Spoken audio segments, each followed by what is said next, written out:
No breaking news for the Australian Test team before Brisbane, and they've said they might announce it as late as the toss.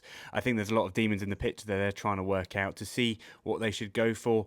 The one big news, though, is Usman Khawaja is confirmed as out. Peter Layla, Australian commentator and journalist, I saw he had suggested that after the Perth Test, and that has been confirmed. He's either been phased out or his back issue is sort of worse than they first thought. But that does mean it will open the spot for probably Travis Head moving to the top of the order, or the new inclusion, Josh Inglis. Inglis has played quite a few matches for Australia, especially in subcontinent conditions, and especially been a very good white ball player. Very good cricketer, and has opened for them, not opened for them, but has opened in red ball cricket, or pink ball cricket in this case, quite recently, even this year, playing against the England Lions, and scored 100 for the Australian 11 that he was playing for at that moment. So it's possible, especially if they want to keep it be right, left, up top, maybe they'll go for Weatherald and Inglis. But I would be surprised if they sort of broke a winning combination in Head and Weatherald, and then Inglis will fit into where he usually would bat in a team around 5, where obviously Travis Head would usually bat. The more intriguing thing, and the reason Australia haven't released a lineup yet, is because they're still waiting to find out about that pitch, or trying to sort of any last minute things they can work out from the last sort of 24 hours, which we're moving into now. It'll be interesting to see what they go for.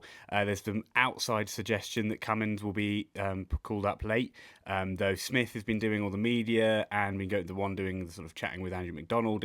It's seeming like he's kind of in control from all the media we can kind of get a hold on, but he has said if Cummins was to come back, he'd go straight into being captain again.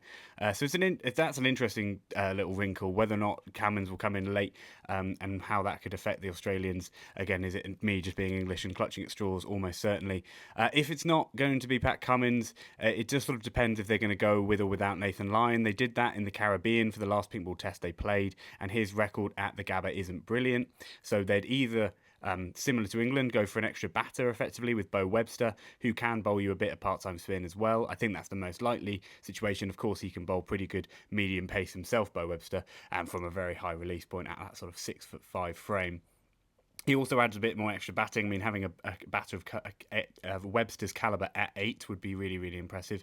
And if not, if they want just another really good sort of fast medium seam option, Michael Neser is in the squad, and he has played in one-off tests sort of for Australia, covering in the past. So that's kind of all the Australian sort of suggestion for this test match. We'll see what they go for in that 11, but I'm excited to find out what happens in Brisbane.